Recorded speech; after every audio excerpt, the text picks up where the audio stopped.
Today I have to talk about superposition of two waves. ठीक है ना? Superposition of two waves. Two waves are propagating through the same medium and the same direction. और जब उनका superposition होगा तो जो रिजल्टेड वेव होगी वो कैसे होगी और उसके बारे में हमारे पास और कॉन्सिक्वेंसेस क्या होंगे और उस पर हमसे प्रॉब्लम्स कैसे पूछे जा सकते हैं, इस पर हम बात करेंगे। उसमें एक बात की जरूरत पड़ेगी, एक relation between path difference and phase difference. जरा हम देखते हैं ये रिलेशन, ये मालूम है तुम लोगों को। देखो तो ये हमने कंप्लीट वेव यहाँ पर दिखलाया है। This is a complete wave, ठीक। तो O और Q दो पॉइंट्स हैं, these are consecutive points of the medium vibrating in the same phase. यहाँ और यहाँ के बीच का जो सेपरेशन होगा उसे हम क्या कहते हैं? Wavelength, denoted by lambda. तो शुरू में हम लोगों ने इसको पढ़ लिया है कि वेवलेंथ क्या होता है। तो this is the separation between two consecutive particles of the medium vibrating in the same phase. Same phase का मतलब कि यहाँ पर जिस पार्टिकल है तो उसका डिस्प्लेसमेंट क्या है? जीरो है ना? तो जीरो डिस्प्लेसमेंट और इसका भी जीरो है, लेकिन दोनों की वेलोसिटी का डायरेक्शन क्या है? सेम है। मतलब वेलोसिटी सेम है, तो वेलोसिटी सेम का मतलब हुआ कि उसका मैग्नीट्यूड भी सेम होगा, उसका डायरेक्शन भी सेम होगा, ठीक है ना? यहाँ पर भी तो जीरो है, लेकिन यहाँ पर के पार्टिकल का किसी समय डिस्प्लेसमेंट क्या है? जीरो है और वेलोसिटी सेम है। तो वेलोसिटी जब सेम कहेंगे तो इसका मतलब क्या हुआ? उसका मैग्नीट्यूड और डायरेक्शन, ठीक। तो यहाँ और यहाँ के बीच का जो सेपरेशन है दैट इज कॉल्ड वेवलेंथ और that is denoted by lambda. तो क्या एक साइकिल पूरा हो गया? यस, ठीक है ना? तो इन दोनों के बीच फेज का जो डिफरेंस होगा वो क्या होगा? 2 पाई होगा। तो हम कहेंगे कि यदि पाथ का डिफरेंस लैम्डा है तो उसके कॉरेस्पॉन्डिंग जो फेज का डिफरेंस होगा वह क्या होगा? 2 पाई होगा, ठीक है ना? क्या लिखा है? Path difference lambda corresponds two phase difference क्या? 2 पाई। तो लैम्डा यदि पाथ डिफरेंस है तो फेज का डिफरेंस क्या होगा? 2 पाई, ठीक है ना? तो यूनिट यदि होगा तो क्या होगा? 2 पाई बाय लैम्डा। और यदि x हो पाथ का डिफरेंस तो कॉरेस्पॉन्डिंग जो फेज डिफरेंस होगा वो क्या होगा? 2 pi by lambda I into क्या? x, ठीक है ना? और तब हम कहेंगे कि x यदि पाथ डिफरेंस है तो उसके corresponding phase difference pi, phase difference phi, this is equal to 2 pi by lambda I into x, ठीक है ना? तो पाथ डिफरेंस यदि x है तो उसके कॉरेस्पॉन्डिंग जो फेज डिफरेंस होगा वह क्या होगा? 2 pi by lambda into x। तो जो फेज डिफरेंस है तो हम लिखेंगे फेज डिफरेंस, इस रिलेशन को याद रखना है, phase difference is equal to, है ना, ये 2 pi by lambda I into क्या? x, path difference, path difference, ठीक है? नहीं? Yes sir. तो जहां जरूरत पड़ेगी हम इस रिलेशन का यूज करेंगे। Is it clear?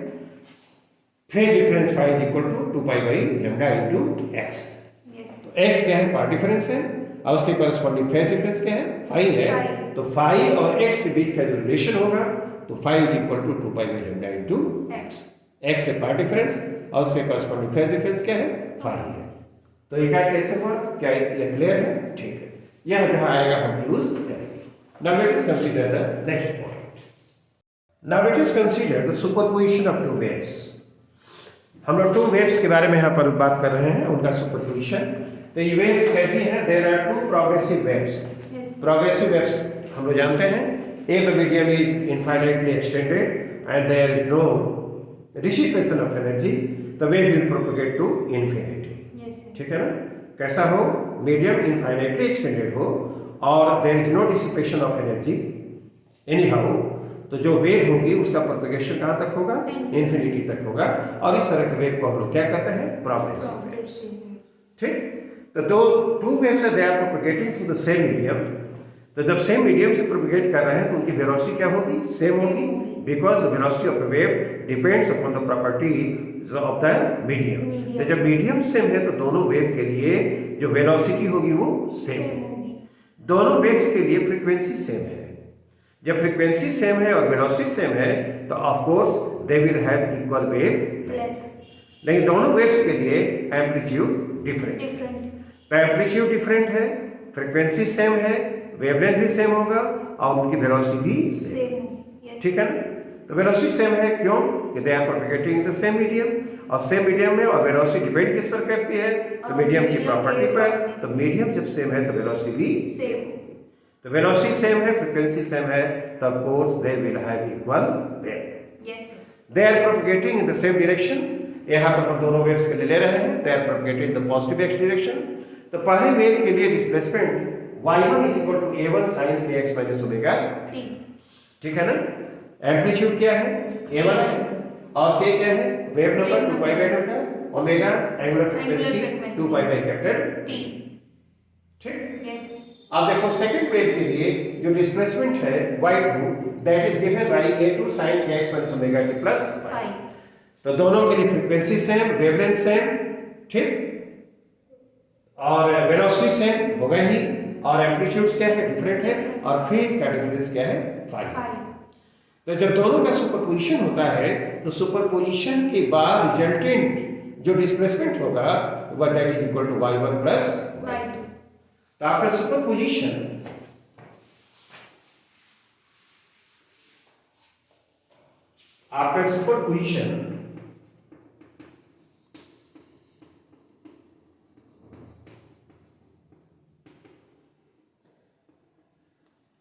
the resultant displacement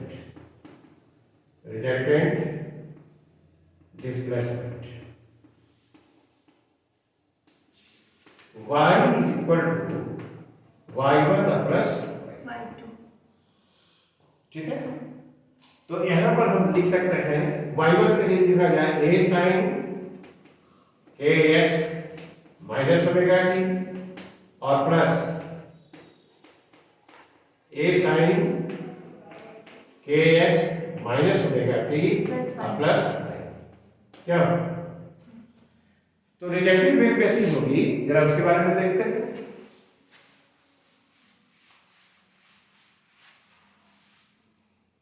इसको हम ब्रेक कर देते हैं a प्लस b, या a और इसको कहते हैं b। तो ये क्या हो जाएगा? a1 sin kx - omega t। ठीक है? Yes sir. प्लस इसको लिखा जाए तो a2 sin नहीं kx - ओमेगा t और cos phi sin a plus b, sin a cos b plus cos a sin b। अब प्लस यहाँ पर क्या लिखा जाए? a2 cos kx - omega t और ये क्या होगा? sin a cos b plus cos a sin b। अब देखो इसमें पहले वाले में दो जो टर्म्स हैं उसमें sin kx - omega t common, yes, तो कॉमन ले लिया जाए तो यह क्या बनेगा? ये यहाँ पर लिख देते हैं sin kx - ओमेगा t और ये ब्रैकेट में क्या आएगा? ये हो जाएगा ये, हाँ, प्लस a2 cos phi होना चाहिए, यस नहीं, हाँ, प्लस यहाँ पर ये cos kx - ओमेगा t और a2 sin phi। कैसे लिख सकते हैं? ये देखो ये कांस्टेंट है और ये भी कांस्टेंट है। इस कांस्टेंट के लिए एक फॉर्म में हम दूसरा कांस्टेंट लिख रहे हैं, हैविंग द सेम वैल्यू, दूसरे रूप फॉर्म में लिख रहे हैं। ठीक है ना? तो लेट्स यहां पर ये मान लिया जाए a1 plus a2 cos phi। इसके लिए हम लिख रहे हैं a cos theta। Is it alright? Yes. और यहां पर a2 sin phi के लिए a2 sin phi और इसके लिए क्या लिखे? a sin, हाँ, a sin theta, राइट। इस तरह से यदि लिखा जाए तो बताओ तो तब y जो आएगा वो क्या आएगा? sin kx - ओमेगा t क्या? Yes sir. और a cos theta, a cos theta, नहीं, और plus cos kx minus omega t, a sin theta, yes sir, a sin theta बनती है। अब बताओ तो ये क्या लिखा जा सकता है? क्या sin a cos b plus cos a sin b है? yes sir, नहीं, तो इसको हम लिख सकते हैं a sin kx minus omega t plus plus phi theta. theta, yes हाँ। हाँ theta, क्या हाँ आप देखो तो सुपरपोजिशन के बाद जो वेव बनी है वो यही है ना, yes sir, है? तो इसमें क्या बदला है? के नहीं बदला, ओमेगा नहीं बदला, क्या बदल गया? एम्पलीट्यूड। हाँ पहले वाले वेव के लिए एम्पलीट्यूड क्या a1 है, A1, सेकंड वेव के लिए a2 है, लेकिन रिजल्टेंट वेव के लिए एम्पलीट्यूड क्या है? a, ठीक। और पहले वाले के लिए फेज कांस्टेंट 0 है, दूसरे के लिए फाई है, Phi। लेकिन रिजल्टेंट वेव के लिए क्या है? theta, This is the equation for the resultant wave formed after superposition of these two waves. yes sir, ये दोनों waves जो सेम मीडियम से सेम डायरेक्शन में प्रोपगेट कर रहे हैं, जब उनका सुपरपोजिशन हो रहा है तो रिजल्टेंट वेव जो फॉर्म किया ये है, ठीक है ना? इसमें बदला क्या है? तो एम्पलीट्यूड बदला है और क्या? Phase phase constant. constant, ठीक, तो ये फेज कांस्टेंट और एम्पलीट्यूड क्या इसको हम जान सकते हैं? इसको जाना जा सकता है, यहां से जान सकते हैं। ये जो देखो क्या इन दोनों के स्क्वायर का सम कर दिया जाए तो a स्क्वायर ब्रैकेट में cos square theta plus sin square theta 1 हो जाएगा। तो हम रिजल्टेंट वेव के लिए एम्पलीट्यूड जानना चाहते हैं, amplitude of the resultant wave. तो देखो तो a स्क्वायर और cos स्क्वायर थीटा और प्लस sin स्क्वायर थीटा, ठीक है ना? yes sir, and this is equal to क्या आ जाएगा? a1 plus a2 cos phi इसका स्क्वायर और प्लस a2 sin phi, हाँ a2 स्क्वायर और sin स्क्वायर। phi, क्या ये होना चाहिए? yes sir, इसको सिंपलीफाई करिए तो 1 हो गया। yes sir, तो a square is equal to क्या है? इसको हम करते हैं a1 स्क्वायर हो जाएगा plus 2a1 a2 cos phi, हाँ cos phi plus a2 square cos square phi, cos square phi. ये सब कैलकुलेशन तुम लोगों ने किया है, a2 स्क्वायर और sin स्क्वायर phi, क्यों? a और a सब करने के बाद क्या हो जाएगा? a2 स्क्वायर हो हाँ जाएगा। a2 तो इसको हम लिख सकते हैं a1 square plus a2 square plus 2a1 a2 cos phi, a2 cos phi. क्या? Yes. और यहाँ पर a लिख दिया जाए तो क्या स्क्वायर रूट ऑफ दिस हो जाएगा? yes sir, नहीं, रिजल्टेंट वेव के लिए एम्पलीट्यूड जो होगा that can be given as square root of a1 square plus a2 square plus 2a1 a2 cos phi. cos phi, तो यदि हमको फाई a1 a2 मालूम है, जो मालूम है इसमें, तो क्या रिजल्टेंट वेव के लिए एम्पलीट्यूड हम जानते हैं? yes sir, रिजल्टेंट वेव के लिए जो फेज कांस्टेंट थीटा है उसको जानना हो तो क्या करेंगे? अगेन देखो तो ये sin थीटा बाई ये cos थीटा करते हैं, Yes. ये कैंसिल होगा, tan थीटा होगा, yes sir, तो tan theta and this is equal to क्या लिखेंगे? a2 sin phi, sin phi by a1 plus हाँ a1 plus a2 cos phi, a2 cos phi. नहीं, yes sir, तो tan theta यदि हमको मालूम है तो थीटा मालूम हो जाएगा, तो रिजल्टेंट वेव के लिए फेज कांस्टेंट थीटा भी हम जान सकते हैं। क्या? yes sir, अब हम जानना चाहते हैं कि ये जो एम्पलीट्यूड आया है रिजल्टेंट हमारा, ये मैक्सिमम कब होगा और कितना होगा, मिनिमम कब होगा कितना होगा। सुपरपोजिशन के लिए जो बाद में वेव बनी है उसका एम्पलीट्यूड ए है, तो उसके वही हम जरा देखते हैं। नहीं, ये दोनों रिजल्ट को देखा जाए और उसमें जरा सोचते हैं। देखो ए कितना है? A is equal to square root of A2 square A1 square plus A2 square plus 2A1 A2 cos phi plus 2A1 A2 cos phi. cos phi। ठीक है ना? ये मैक्सिमम होगा जब cos phi क्या होगा? 1 होगा। 1 A to be maximum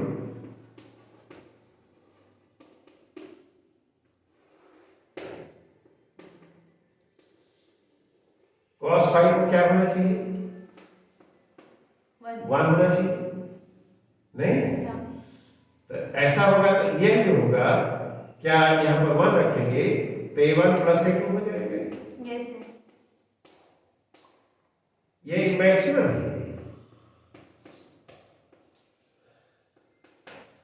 ठीक है ना? अब बताओ तो यहां पर यदि ये cos phi यहां पर लिखा 1 तो phi क्या होना चाहिए? 0 2 pi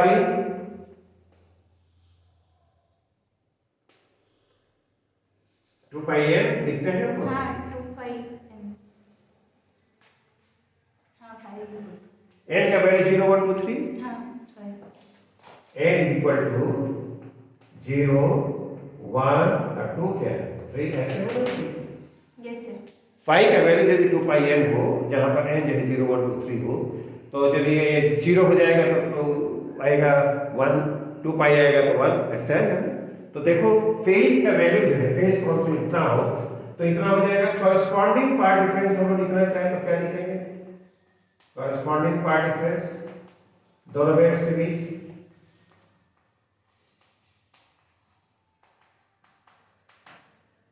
x is equal to lambda by 2 pi हाँ क्यों यहाँ पर क्या 2 pi n n लैम्डा हो जाएगा क्या? हाँ हाँ देखो तो दोनों वेव्स के बीच पार्ट डिफरेंस यदि एल लैम्डा के बराबर हो तो वैसी स्थिति में एम्पलीट्यूड क्या होगा? मैक्सिमम होगा। और मैक्सिमम क्या होगा? इंडिविजुअल जो वेव्स के लिए इंडिविजुअल एम्पलीट्यूड्स है उसके सब के बराबर। बराबर एक बात होगी। सेकंड हम लोग देखना चाह रहे हैं इसमें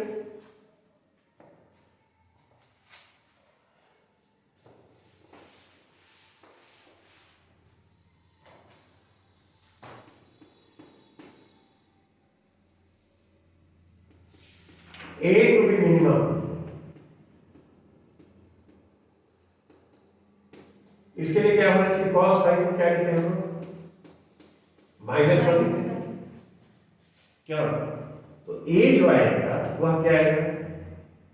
root over A1 square plus A2 square -2 A1 A1 A2 है ना?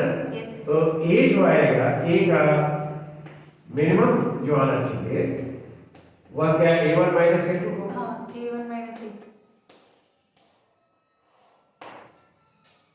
ठीक है ना? यदि मान लो कि A1 यदि लेस देन A2 हो तो वैसी स्थिति में क्या होगा? इसका हम लोग ऐसे करते हैं यस नहीं A1 A2 का ये ले लिया मॉडुलस वैल्यू। अब ये बताओ तो cos phi यदि -1 है तो phi का वैल्यू क्या होना चाहिए? 2n plus 1 पाई में 2 होगा क्या? नहीं सिर्फ 5 अच्छा सिर्फ पाई होना चाहिए। अच्छा तो यहाँ पर क्या कर 0 कर दो तो पाई हो जाएगा हाँ तो cos पाई का वैल्यू -1 हो जाएगा। ठीक है n 1 रख दिया जाए तो 3 पाई तो cos 3 पाई का भी -1 होगा 5 पाई का भी होगा ऐसे है ना? ठीक तो ये हम लोग का n का वैल्यू क्या है? 0 1 2 3 तो कॉरस्पॉन्डिंग पार्ट डिफरेंस लिखा जाए तो क्या आएगा दोनों वेव्स के बीच? पार्ट डिफरेंस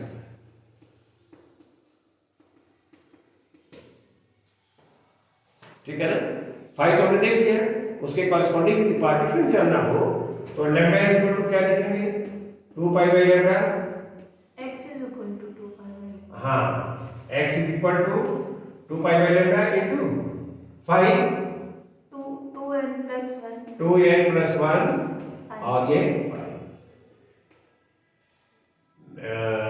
उल्टा लिखा गया है ना, लैम्डा बाई 2 पाई ना, हाँ लैम्डा बाई 2 ये होना चाहिए। हाँ तो पाई पाई कैंसिल हो गया, तो हमको 2n+1 और लैम्डा बाई 2, तो ये 0 1 2 3 लिखेंगे तो lambda by 2, 3 lambda by 2, 5 lambda by 2, क्या ऐसा होना चाहिए? कैसे देखो ये रिजल्ट्स तो सभी जगह पर भी यूज करेंगे, इस तरह से लिखेंगे और हमको इसमें कोई विशेष बात नहीं करें।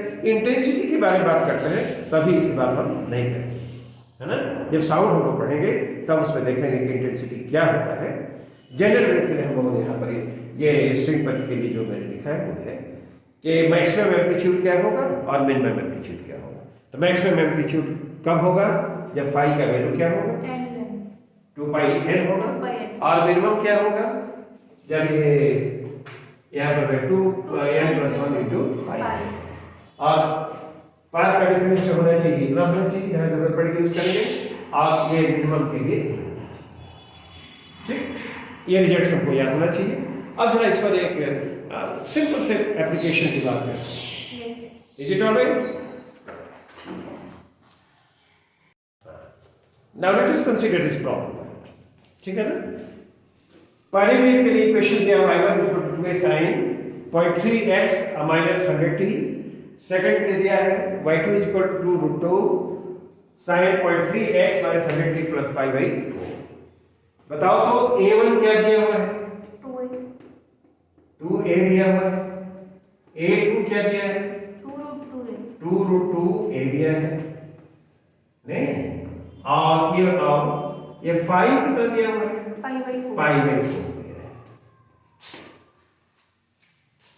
वेल, तो हम लोगों ने अभी देखा है कि ए रिजल्टेंट वेव के लिए जो एम्पलीट्यूड है दैट इज इक्वल टू क्या लिखा था? a1 square a2 square plus 2a1 a2 और cos phi। Very simple. Yes sir. इसमें रख देना। ये बताओ तो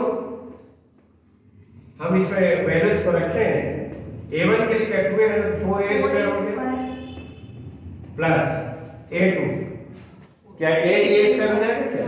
8a स्क्वायर 8a स्क्वायर, ठीक है। अब प्लस 2 a2a आइए क्या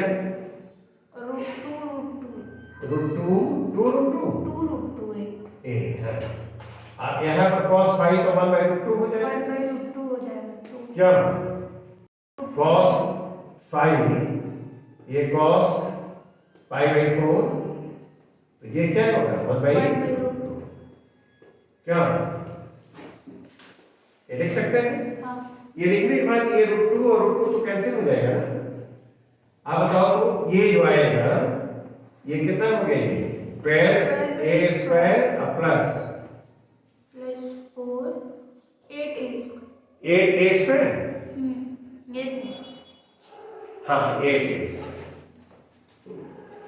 8a स्क्वायर तो 20 हो गया नहीं? हाँ 20a स्क्वायर। हाँ 20a स्क्वायर हो गया। तो ये क्या आ जाएगा? 2√5 आ जाएगा। 2√5a। ये ध्यान रखो ये एम्पलीट्यूड जो होगा प्लस माइनस दोनों होगा। क्या ये प्लस भी होगा और माइनस भी होगा। यदि ऐसे हम लोग देखते हैं, ऐसे वेव मालूम कर देता है। ये जो रिजल्टेंट वेव के लिए हुआ यह क्या है? यह प्लस आएगा और ये क्या होगा? माइनस। तो यह प्लस से आएगा और इधर आएगा वो माइनस। मैग्नीट्यूड तो सेम होगा। प्लस माइनस का मतलब इतना ही होगा, राइट। अब देखो तो हमको चाहिए फेज कांस्टेंट, तो tan थीटा कितने बराबर था? a2 sin phi हाँ by a1 plus a2 cos phi a1 plus a2 cos phi cos phi, यही था ना। हाँ। तो देखो a2 कितना है? 2√2a है। 2√2 और a sin phi और sin phi 1/√2 होगा। हाँ 1/√2 और यहाँ पर लिखा जाए तो a1 क्या है? 2a 2a plus 2 root 2 2√2a और फिर cos phi भी 1 by 1 root by 2। root ये कितना हो जाएगा? ये कैंसिलेशन के बाद 2a by 2a by 4 4a हो जाएगा, यानी ये 1 by 2 होगा। क्यों? हाँ तो ये थीटा जो आएगा वो कितना आ जाएगा? tan inverse 1 by 2। क्यों? तो रिजल्टेंट वेव के लिए जो एम्पलीट्यूड होगा वो ये होगा और फेज कांस्टेंट ये होगा। ठीक है, तो जो हम लोगों ने पढ़ा है उसको यूज किया। Now let us consider a simple similar problem. Let us see this problem. There are two waves propagating in the positive x direction. ठीक है ना? For the first wave, the equation is given as y1 is equal to a sin x minus omega t. For the second wave, the equation is given like this. ठीक है? अच्छा, अब बताओ तो superposition के बाद जो वेव फॉर्म होगी पूछता है उसका एम्पलीट्यूड क्या होगा और उसका फेज कांस्टेंट क्या होगा। तो एम्पलीट्यूड ए के लिए हम लोगों ने क्या लिखा था? Square root of a1 square plus a1 square a2 square a2 square plus 2a1 into cos phi। a1 a2 cos phi। ठीक है ना? तो यहां पर देखो तो a1 की जगह क्या है? स्मॉल a आइए small a square b square plus 2ab नहीं cos pi by 2। तो cos pi by 2 क्या होगा? वो तो 0 हो जाएगा। 0 हो जाएगा। तो ये टर्म तो 0 हो गया। हाँ तो a जो आएगा plus minus root over a square plus b square plus minus का मैंने बता ही दिया है ना? ये वेव के लिए इसमें कहीं कोई डाउट नहीं। सुपरपोजिशन बना, ये जो हुआ ये प्लस का है, ये क्या होगा? माइनस का है। ये भी एम्पलीट्यूड है, ये भी एम्पलीट्यूड है। यस है तो इस एम्पलीट्यूड को प्लस कहेंगे, इसको क्या कहेंगे? माइनस। अच्छा, अब tan थीटा क्या होगा? tan थीटा a1 बोलो a1 sin phi a1 a2 a2 हाँ a2 sin a2 sin theta. हाँ अब आई a1 plus हाँ। a2 cos phi। a2 cos ये बोलिए ना। हाँ तो a बताओ तो a2 क्या है? b b sine pi by 2 1 क्या 1 होगा और a1 क्या है यहाँ पर? a plus b b cos phi by 2 यह लिखोगे तो ये तो b हो जाएगा ऊपर और नीचे होगा क्या? a a डिनोमिनेटर में। तो थीटा जो फेज कांस्टेंट आएगा tan inverse b by b by क्या yes sir रिजल्टेंट वेव जो बनेगी सुपरपोजिशन के बाद उसके लिए phase constant tan inverse b by a और जो एम्पलीट्यूड आएगा plus minus root over a square plus b square। ठीक, वेरी सिंपल। तो हमने दो progressive waves propagating to the same medium है ना, तो उनके सुपरपोजिशन के बाद जो रिजल्टेंट वेव बनेगी तो कैसे बनेगी और वो रिजल्टेंट वेव के लिए एम्पलीट्यूड और फेज कांस्टेंट के लिए जो रिलेशंस आए उनका हम कैसे प्रॉब्लम में प्रयोग कर सकते हैं। ठीक है ना, these are the applications, very simple these are. That's all for today, thank you.